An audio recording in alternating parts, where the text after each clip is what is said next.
لو هتعمل محضر في حد وليك حق عنده لازم تسمع الكلام ده كويس، عشان انت ممكن تقف قدام القاضي ما تعرفش تدافع عن حقك، وما تعرفش تنطق ولا كلمة، وما يبقاش ليك الحق القانوني ان انت تتكلم، والمتهم يتكلم لوحده فيكسبك. اسمع ونفذ.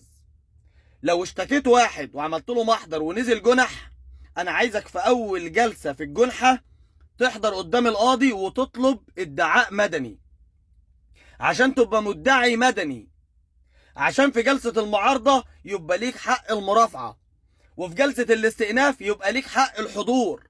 لو ما ادعيتش مدني مالكش حضور في الاستئناف، مالكش حضور قدام قاضي الاستئناف، ومالكش مرافعة، ولا انت ولا المحامي بتاعك. تمام؟ طب لو القضية هتطلع جنايات والموضوع كبير، تدعي مدني امام النيابة العامة، امام جهة التحقيق، طبقا لنص المادة 27 من قانون الاجراءات الجنائية.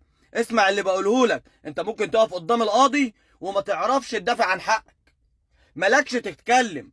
مادام ما ادعيتش مدني مالكش تتكلم. طب الادعاء المدني ده لو انت عرفت تاخد حقك وتحبسه، تروح تاخد الادعاء للمحكمة المدنية وترفع قضية تعويض عن الاضرار اللي صابتك.